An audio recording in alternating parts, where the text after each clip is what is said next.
حسبي ربي جل الله ما في قلبي غير الله نور محمد صلى الله لا إله إلا الله. Assalamualaikum warahmatullahi wabarakatuh. Syukur alhamdulillah. Semoga pada majelis ini, terlebih pada bulan Ramadan 1443 Hijriah, kita senantiasa diridhoi Allah Subhanahu wa taala. Allahumma amin. Pemirsa dan kaum muslimin rahimakumullah. Terkadang di antara kita masih saja ada yang tidak cinta dan berbuat baik terhadap tetangga. Padahal jelas bahwa Islam telah mengajarkan adab, etika, dan akhlakul karimah terhadap tetangga. Maka Islam memberikan rambu-rambunya kepada kita sebagai kaum muslimin agar dapat mempraktikkan bertetangga dalam kehidupan sehari-hari sesuai dengan ajaran agama Islam. Rambu-rambu itu yang pertama yakni sebagaimana firman Allah Subhanahu wa taala dalam Quran surat An-Nisa ayat ke-36, yang mana Allah jelas menegaskan dalam ayat ini bahwa pada implementasi paling sederhana dari cinta dan berbuat baik kepada tetangga, yakni yang pertama berbagi makanan, yang kedua membantu finansial pada saat kita merasa mampu membantu, yang ketiga menjenguk tetangga pada saat mereka sakit. Yang kedua, rambu yang kedua yakni memuliakan tetangga.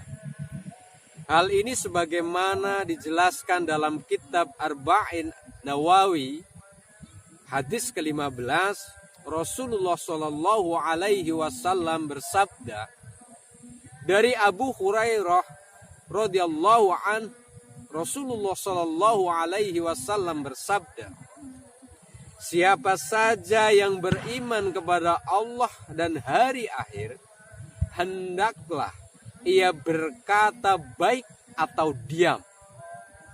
Siapa saja yang beriman kepada Allah dan hari akhir, hendaklah ia memuliakan tetangganya.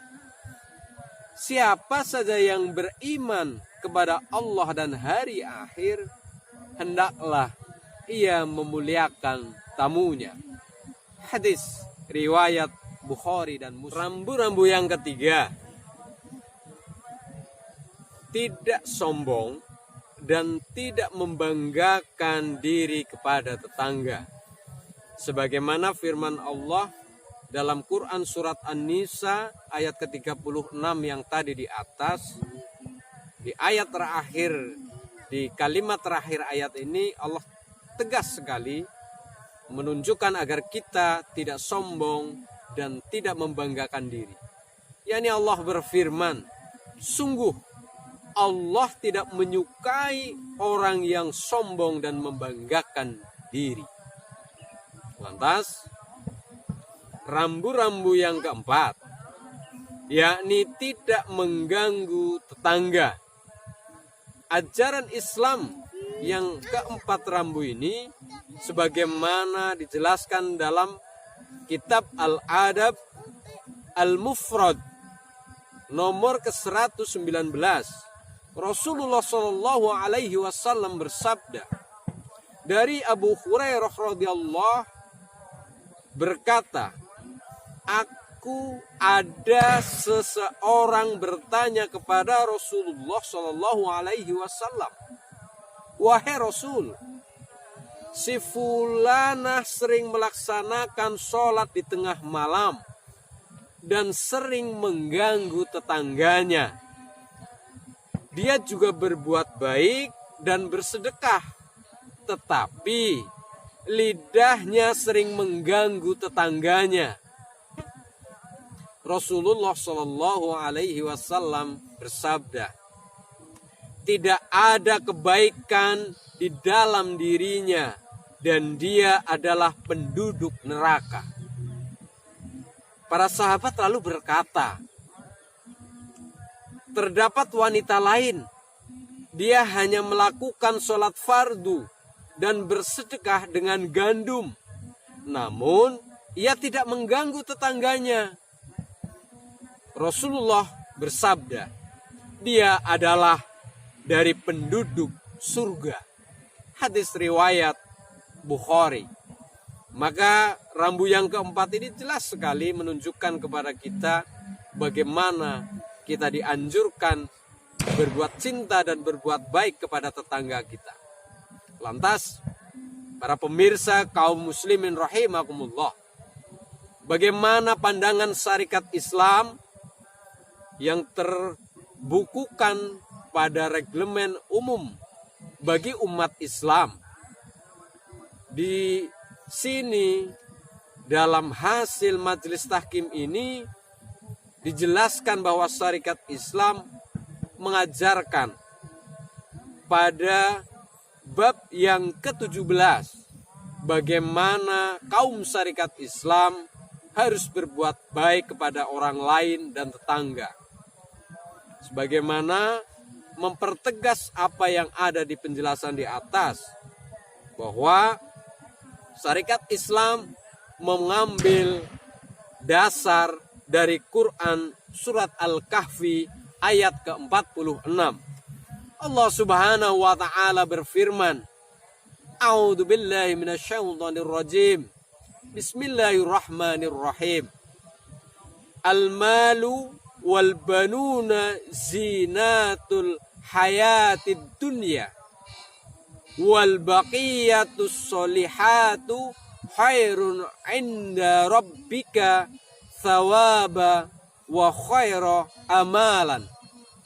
Yang artinya, harta dan anak-anak adalah perhiasan kehidupan dunia, tetapi amal kebajikan yang terus-menerus adalah lebih baik pahalanya di sisi Tuhanmu, serta lebih baik untuk menjadi harapan. Maka dalam hal ini, reglemen umum bagi umat Islam yang diputuskan oleh syariat Islam dalam bab ke-17 ini merujuk kepada ayat di atas dan merujuk kepada 3 ayat hadis berikut ini, bahwa dari Syafwan bin Sulaim radhiyallahu an meriwayatkan bahwa Rasulullah Shallallahu Alaihi Wasallam berkata, seorang yang menolong kesusahannya janda dan orang-orang miskin adalah sama dengan seorang mujahid pada jalan Allah, atau sama dengan seorang yang berpuasa selama siang hari atau berdiri untuk sembahyang selama malam. Dari hadis ini mempertegas kita bahwa berbuat baik kepada orang lain yang sangat membutuhkan terutamanya itu berimbang di hadapan Allah seperti orang yang berpuasa dan seperti orang yang sepanjang malam melakukan sholat. Lantas dalam reglemen umum bagi umat Islam ini, syariat Islam mempertegas dengan hadis yang kedua, yakni dari Abi Musa radhiyallahu an meriwayatkan bahwa Rasulullah Shallallahu Alaihi Wasallam bersabda, tiap-tiap orang muslim wajib memberi sidqah. Ditanyakan bagaimanakah kalau orang tidak bisa mendapat suatu untuk memberi sidqah? Rasulullah Shallallahu Alaihi Wasallam menjawab bahwa orang yang serupa itu harus melakukan sesuatu pekerjaan dengan tangannya yang berguna bagi dirinya dan selanjutnya memberikan sidqah. Ditanyakan pula, bagaimana kalau tidak dapat berbuat yang serupa itu? Rasulullah Shallallahu Alaihi Wasallam menjawab bahwa ia harus menolong seorang susah dan tertindas. Ditanya lagi kepada Rasulullah Shallallahu Alaihi Wasallam, bagaimana kalau ia tidak dapat juga berbuat yang demikian itu? Rasulullah Shallallahu Alaihi Wasallam menjawab, maka haruslah ia menyuruh orang berbuat kebaikan. Ditanya pula kepada Rasulullah Shallallahu Alaihi Wasallam, bagaimana kalau ia tidak dapat berbuat yang serupa ini? Rasulullah pun menjawab bahwa ia harus menjauhi perbuatan busuk. Maka itu adalah dipandang sebagai sidqah dari pihaknya. Dari Huzaifah radhiyallahu an meriwayatkan bahwa Rasulullah Shallallahu Alaihi Wasallam bersabda, tiap-tiap perbuatan baik itulah sidqah. Akhirnya, mari teruslah belajar dan berdaya upaya untuk dapat mengimplementasikan perbuatan cinta dan baik terhadap tetangga dan kepada orang lain umumnya. Demikian yang dapat kita pelajari bersama pada Tausiah Ramadan kesempatan kali ini. Semoga bermanfaat dan senantiasa diridhoi Allah Subhanahu wa Ta'ala. Allahumma amin. Mohon maaf atas segala kekeliruan. Sampai jumpa di pertemuan selanjutnya. Fattakullah mastata'tum. Billahi fisabilil haq. Wassalamualaikum warahmatullahi wabarakatuh.